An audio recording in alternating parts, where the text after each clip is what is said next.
नमस्कार, आप देख रहे हैं आज तक। आपके साथ मैं हूं सईद अंसारी। स्वागत है आपका दस्तक में। 100 दिन पहले कोरोना ने पहली बार हमारे देश में दस्तक दी थी और वो बहुत ही खतरनाक आहट थी। इसके बाद सरकार ने कोरोना से लड़ने में अपनी पूरी शक्ति झोंक दी, लेकिन 100 दिन बाद आज भारत में कोरोना 56,000 के पार पहुंच चुका है।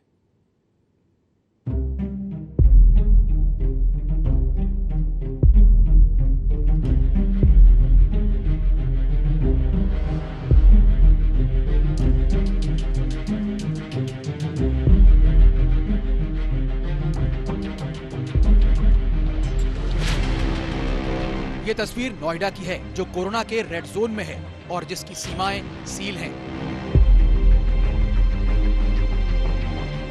ये तस्वीर उस वक्त की है जब भारत में कोरोना दबे पांव नहीं बल्कि अपनी पूरी धमक के साथ बढ़ रहा है। लेकिन ये तस्वीरें कोरोना को हराने के लिए प्रधानमंत्री नरेंद्र मोदी की तमाम कोशिशों को बेदम बना रही हैं। 2 गज की दूरी, ये मंत्र भूलना नहीं है। गांव गांव, घर घर, गली गली, 2 गज की दूरी।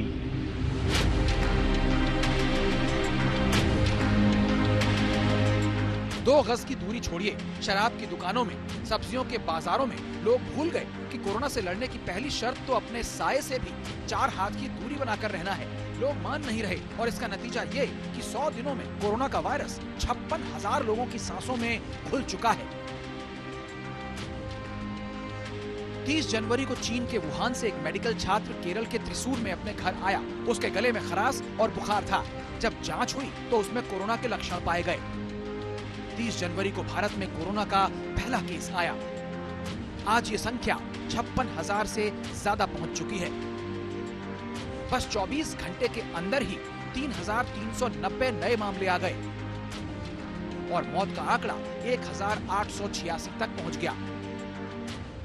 इस तरीके से हम देखते हैं कि क्योर पेशेंट की संख्या में लगातार वृद्धि हो रही है, जो कि एक पॉजिटिव न्यूज़ है।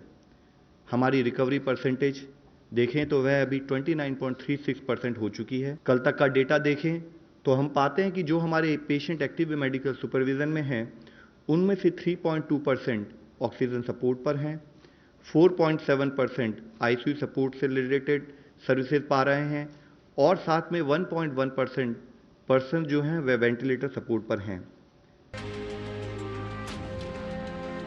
धारावी की झुग्गियों से आर्थर रोड जेल तक मुंबई का कोई कोना नहीं जो वायरस से बचा हुआ हो। आर्थर रोड जेल में 103 मामले आ गए तो मुंबई के जे मार्ग पुलिस स्टेशन में 20 से ज्यादा पुलिस वालों को कोरोना निकला। दुश्मन है वो देखा नहीं जा सकता, लेकिन लड़ना तो हमें पड़ रहा है और मुंबई पुलिस लड़ रही है, जोर से लड़ रही है और निश्चित ही विजय भी पुलिस की होगी। कोरोना का संक्रमण किसी महानगर तक सीमित नहीं है। शहर दर शहर कोरोना के मरीज बढ़ रहे हैं और बढ़ रहा है मौत का डरावना आंकड़ा। हम आपको दिखाते हैं कि 100 दिन में कैसे भारत कोरोना के चंगुल में फंसता चला गया।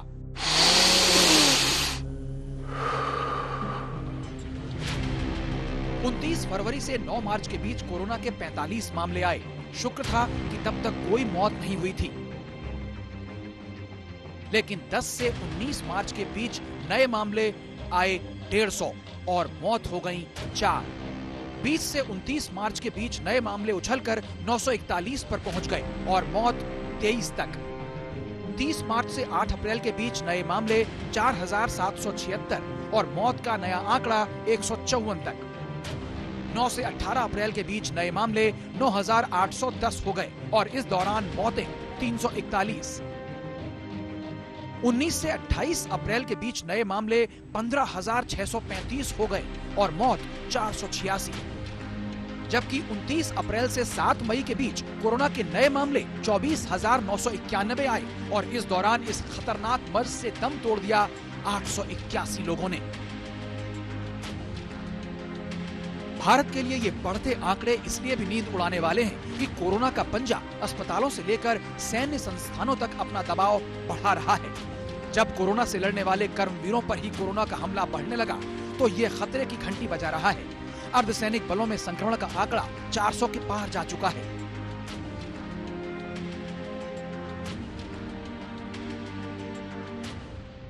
केंद्र सरकार का ये कहना है कि जो एसओपी या गाइडलाइन दी गई थी, क्या उसका पालन सही तरीके से नहीं हुआ, इसको लेकर के अब अर्धसैनिक बलों से इस वक्त सवाल जवाब किए जा रहे हैं।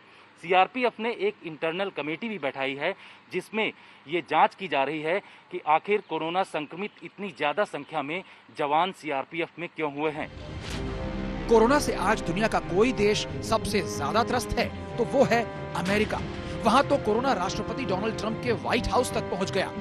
उसके बढ़ते मामलों के सामने तो भारत में बहुत कम मामले हैं, लेकिन मई महीने में वायरस के फैलने की रफ्तार उसकी तुलना में काफी तेज हो गई है। 2 मई को अमेरिका में कोरोना की वृद्धि दर 2.71% थी, जबकि भारत में 6.88% थी। वहीं 7 मई को अमेरिका में 2.34% हो गई, तो भारत में भी बेहद मामूली गिरावट के साथ 6.31%। 100 दिन बाद कोरोना की तस्वीर बहुत खतरनाक दिख रही है। एक ऐसे मर्ज की जिसका कोई मुकम्मल इलाज अभी है नहीं, तो फिर जहां तक हो सके अपने को बचा कर रखिए, घरों में रहिए, क्योंकि आपकी एक छोटी सी लापरवाही कोरोना के मामलों का ग्राफ बढ़ाई दे रही है। और हमारे यहाँ तो बार बार कहा जाता है, सावधानी हटी तो दुर्घटना घटी। आज तक ब्यूरो। कोरोना सिर्फ अपने वायरस से ही लोगों को नहीं मार रहा, बल्कि इसके साइड इफेक्ट्स और भी ज्यादा घातक सिद्ध हो रहे हैं। काम धंधा बंद होने से महाराष्ट्र के जालना में कई मजदूर पैदल ही भुसावल के लिए चल पड़े। लंबे सफर में रेलवे ट्रैक पर सुस्ताने लगे, थके थे तो नींद आ गई। फिर एक मालगाड़ी आई और 16 मजदूरों की उस नींद को मौत में बदलते हुए चली गई। बची तो सिर्फ वो रोटियां जिन्हें कमाने के लिए ये मजदूर अपने घर से परदेस गए थे।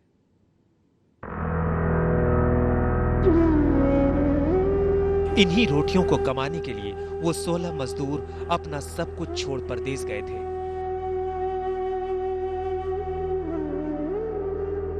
रोटियां रह गई, वो चले गए।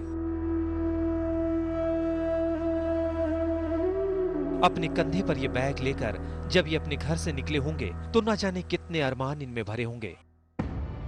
मुसीबत में अपने घर लौट रहे थे, लेकिन अब इस ढेर में इनके अरमानों की लाश है। महाराष्ट्र में औरंगाबाद के पास मालगाड़ी से कटकर 16 मजदूरों की मौत हो गई। बहुत ही अनफॉर्चुनेट तरीके से 16 मजदूरों की डेथ हो गई है।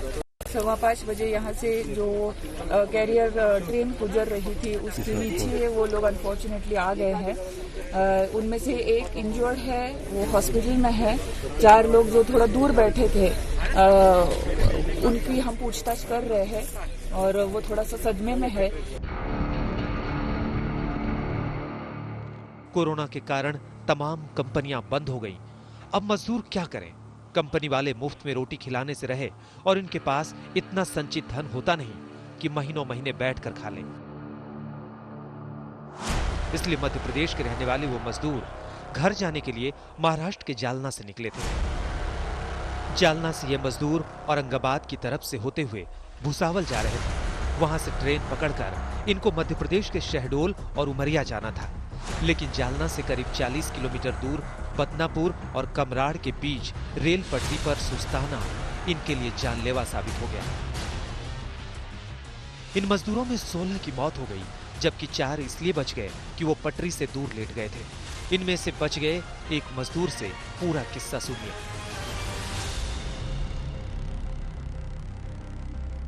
गांव जा रहे थे। कल शाम को 7 बजे निकले। वहाँ से हम लोग सुबह 5 बजे भोर में पहुँचे। यहाँ भोर में पहुँचे 4 बजे, मतलब आराम कर, पैर दुखने लगा तो आराम करने लगे। हम लोग पीछे थे। अच्छा। लोग सब आगे आ गए थे। अच्छा। आगे आ गए थे तो उन लोग आके ट्रेन लाइन में बैठ गए। अब मैं पीछे था, उनको झपकी लग गया। इतने में थोड़ी देर बाद गाड़ी आ गया है। हम लोग सुने, वहाँ से दौड़ के आए, क्या गाड़ी आ गया। लाइन में इतने लाइन में बैठे थे। मैं आवाज दिया, सुन नहीं पाया, गाड़ी निकल गया। तो फिलहाल मैं उस जगह पर आया हूँ, उस स्पॉट पर आया हूँ जहां पर ये दर्दनाक हादसा हुआ है। मालगाड़ी के नीचे यानी गुड्स ट्रेन के नीचे 16 मजदूरों की इसी जगह पर जान गई है। जो जानकारी सामने आ रही है कि ये जो मजदूर जालना से निकले थे औरंगाबाद जाने के लिए और उन्हें जो उनका लक्ष्य था कि मध्य प्रदेश के भोपाल शहर के आसपास उन्हें जाना है। अब आप इनके साथ हुए हादसे को सिलसिलेवार समझिए। वो सभी मजदूर जालना की एक प्राइवेट कंपनी में काम करते थे। गुरुवार की शाम 7 बजे इन्होंने जालना से पैदल ही चलना शुरू किया। बदनापुर तक सड़क रास्ते से चलने के बाद इन्होंने रेलवे ट्रैक के रास्ते औरंगाबाद बढ़ना शुरू किया। 40 किलोमीटर दूर पहुंचते पहुंचते ये लोग थक कर रेलवे ट्रैक पर बैठ गए। बचने वाले मजदूरों के मुताबिक थके होने के कारण सुस्ताते सुस्ताते इनको नींद आ गई और सुबह करीब 5:15 बजे एक मालगाड़ी इनके लिए यमदूत बनकर आ गई। रेलवे के मुताबिक मालगाड़ी के ड्राइवर को जब कुछ लोगों के पटरी पर होने का अंदेशा हुआ तो उसने बहुत जोर से सीटी भी बजाई और इमरजेंसी ब्रेक भी लगाया, लेकिन तब तक काफी देर हो चुकी थी।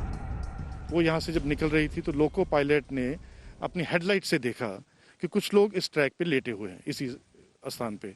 उसके बाद उसने अपना हॉर्न ब्लो किया, विसल बजाई और इमरजेंसी ब्रेक भी अप्लाई की।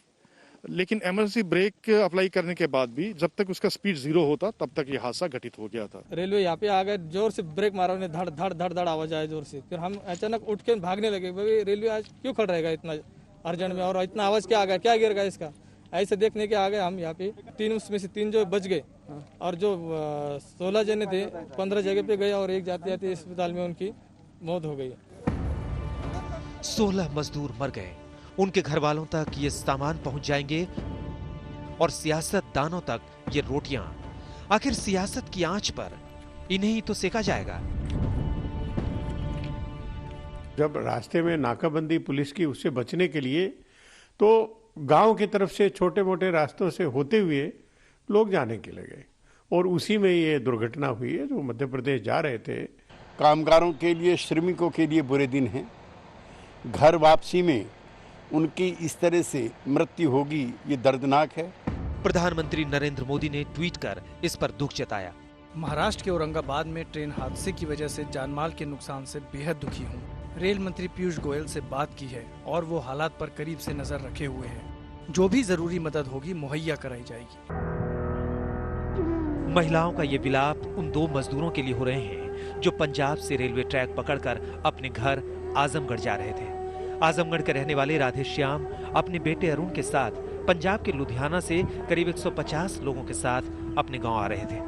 पंजाब के ही राजपुरा रेलवे स्टेशन के पास राधेश्याम का पैर रेल ट्रैक में फंस गया।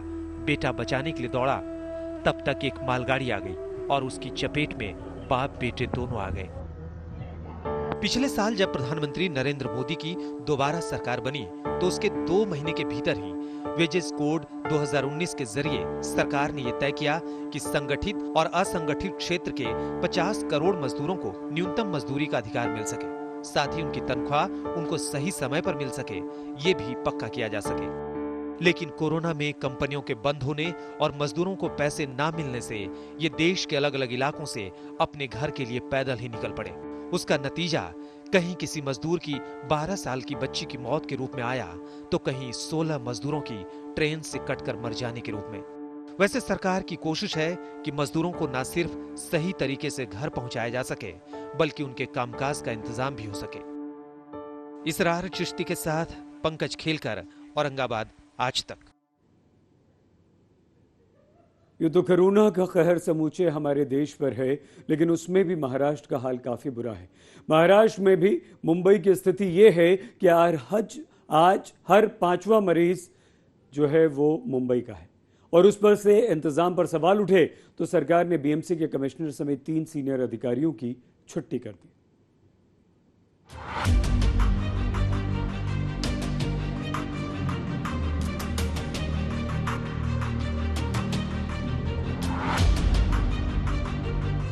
ना कोरोना के मामलों पर काबू,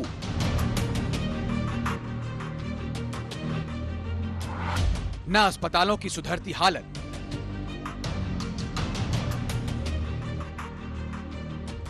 न जल्द हालात सुधरने के आसार।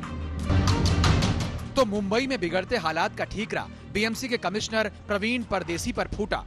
महाराष्ट्र सरकार ने उनके साथ ही 2 एडिशनल म्युनिसिपल कमिश्नर को भी हटा दिया, यानी वो तीनों लोग बीएमसी को चलाने वाले माने जाते हैं। मुंबई में कोविड-19 के केसेस जब लगातार बढ़ रहे हैं, तब कोविड-19 के खिलाफ लड़ाई के बीच में ही अचानक मुंबई के सबसे बड़े अधिकारी और ताकतवर अधिकारी बीएमसी कमिश्नर का तबादला करना यह साफ दिखाता है कि मुंबई की स्थिति गंभीर है और उसके साथ साथ इस स्थिति को लेकर राज्य सरकार भी गंभीर है। और इसी के चलते नए नियुक्त बीएमसी के कमिश्नर को साफ कह दिया गया है कि मुंबई की स्थिति संभालना बहुत जरूरी है। इसके पीछे कारण गुरुवार को आई केंद्रीय टीम की नाराजगी बताई जा रही है। स्वास्थ्य मंत्रालय के संयुक्त सचिव लव अग्रवाल की अगुवाई में एक टीम गुरुवार को मुंबई गई थी, जिसने कंटेनमेंट पॉलिसी को ठीक से लागू न होने पर चिंता जताई। केंद्रीय टीम ने माना कि मुंबई में कोरोना के मामले 10 की बजाय 20 दिन में 2 गुने होने चाहिए। साथ ही मुंबई में क्वारंटीन सेंटर को लेकर भी नाखुशी जताई। इस पर भी सवाल उठाया कि कोरोना मरीज के संपर्क में आने वालों का पता कैसे नहीं लग पा रहा। माना जा रहा है कि बीएमसी के अधीन आने वाले सायन अस्पताल में बेड पर लाश पड़े होने वाली घटना भी बीएमसी कमिश्नर की रुखसती का कारण बन गई। और ये सब तब हुआ जबकि 4-5 दिन पहले ही महाराष्ट्र सरकार ने साफ किया था कि किसी अधिकारी को कैसे कठिन समय में नहीं बदला जाएगा। अब विपक्ष इस पर सवाल उठा रहा है। ठाकरे सरकार के कारण मुंबई कोरोना की राजधानी बन गई है और अब उसका बलि का बकरा मुंबई म्युनिसिपल कमिश्नर प्रवीण परदेशी को बनाया जा रहा है। वास्तव में जिम्मेदारी पॉलिटिकल लीडरशिप ने लेनी चाहिए। मुंबई में आज भी देश के किसी भी मेट्रोपॉलिटन शहर से ज्यादा कोरोना के मामले हैं। ऐसे में केंद्र के दखल के बाद मुख्यमंत्री उद्धव ठाकरे का कहना है कि सब कंट्रोल में है। बरं झाल्यानंतर त्यांच्यातला थकवा तर गेला पाहिजे, तर तोपर्यंत जर अधिकचं मनुष्यबळ लागलं तर ते केंद्र सरकारकडे आपण कदाचित मागणी करू। मुंबई के लोगों पर कोरोना का कहर भारी पड़ रहा है। उम्मीद कीजिए कि अचानक हुआ ये बदलाव कोरोना का संक्रमण रोकने में कामयाब हो। साहिल जोशी, मुंबई, आज तक। हिंदुस्तान में कोरोना के आए 100 दिन हो गए हैं। इनमें से 45 दिन तो लॉकडाउन में गुजर गए, जिसके कारण विदेशों में कई भारतीय फंसे रह गए।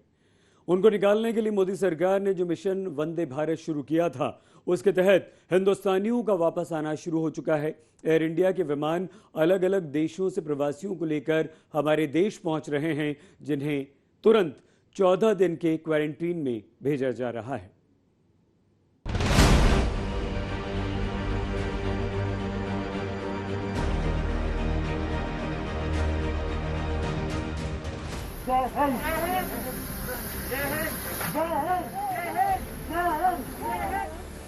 भगवान को किसी ने देखा नहीं है, लेकिन विदेशों में फंसे हिंदुस्तानियों के लिए मिशन वंदे मातरम के ये जाबाज ही भगवान दिखते होंगे। आखिर इनके कारण ही 45 दिनों के लॉकडाउन के बाद इनकी घर वापसी हो रही है। I'm really thankful to our Prime Minister Narendra Modi for taking this enormous step. Thanks to High Commission for arranging all the facilities for us.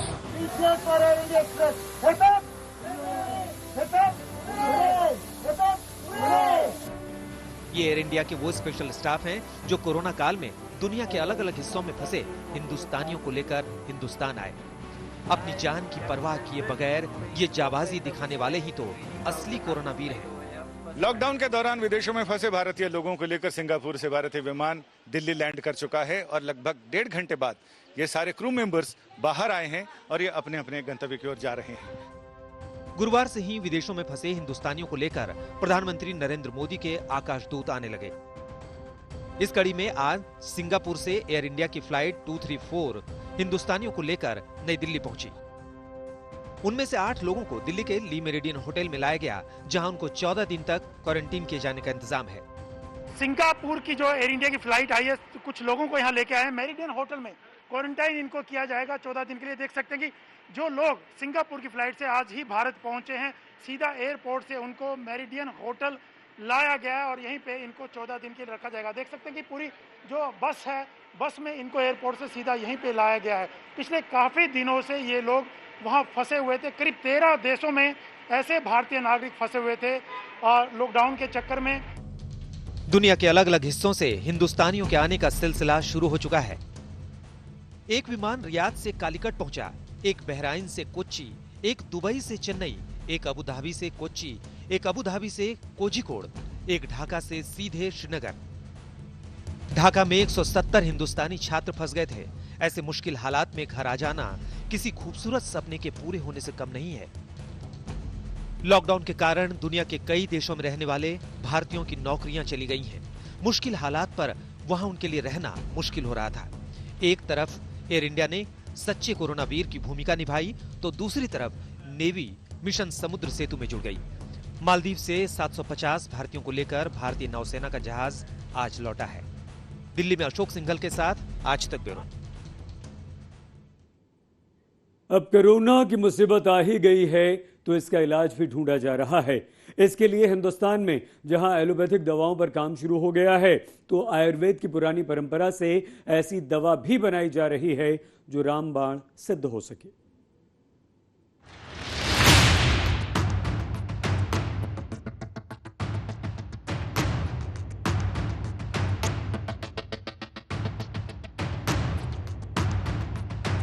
इस कोरोना का इलाज क्या है जिसके संक्रमण का मुंह सुरसा की तरह बढ़ता ही जा रहा है?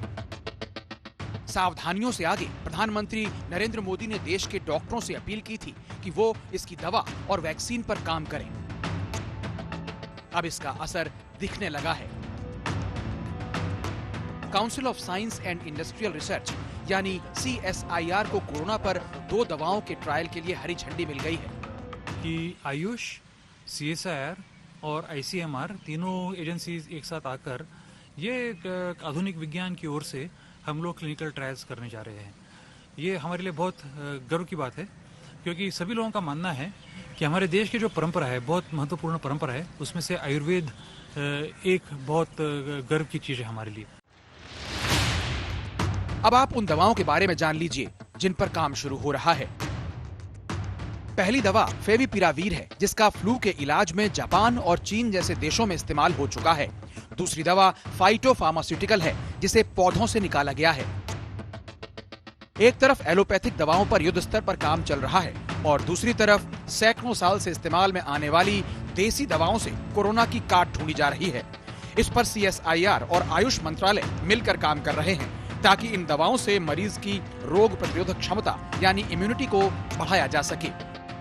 इनको ICMR के टेक्निकल सपोर्ट के साथ आयुष की कुछ दवाइयाँ जैसे अश्वगंधा है, यष्टि मधु है, या गुडुचि पिपाली है, या आयुष 64 है, ये दवाओं के बारे में व्यापक क्लिनिकल ट्रायल्स आज शुरू हो रहे हैं। ये सारे मंत्रालय मिलकर कर रहे हैं देश में।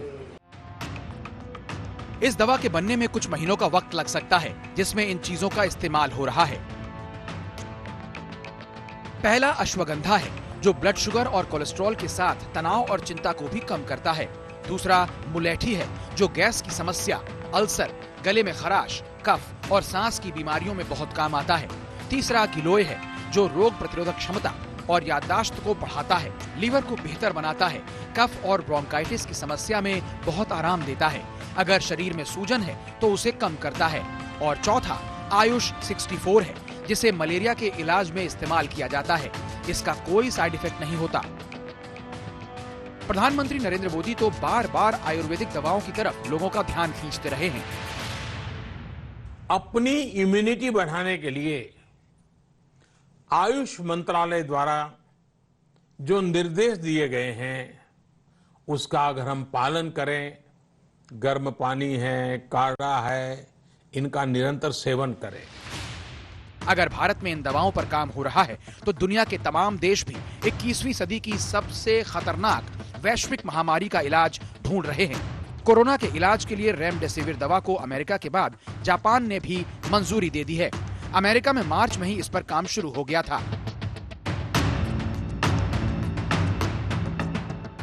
And that's a building block to the ultimate step. That's a big building block when you hear, I guess, 31%. So it was very good. Yeah, I want them to go as quickly as they can. Stephen Hahn, Dr. Hahn, has been incredible at the FDA. He's getting things done at record time. There's never been anything like it. And yeah, we want everything to be safe, but we would like to see very quick approvals, especially with things that work. वास्तव में दुनिया के पास corona के खिलाफ कारगर दवा अब तक नहीं आई है, लेकिन रेमडेसिविर के 5 दिन की खुराक से कोरोना के 50% मरीज ठीक हो चुके हैं। गंभीर रूप से भर्ती कई बीमार लोगों को 2 हफ्ते के अंदर अस्पताल से छुट्टी मिल गई। इस दवा का कामयाब इस्तेमाल सार्स, मर्स और इबोला जैसे वायरस को फैलने से रोकने में हो चुका है। अमेरिका में इस दवा के अलावा कोरोना की वैक्सीन पर भी काम चल रहा है। यही काम इजराइल से लेकर इटली जैसे देशों में भी हो रहा है। आज तक ब्यूरो। दस्तक में आज के लिए बस इतना ही। अपना बहुत ख्याल रखिएगा। देखते रहिए आज तक।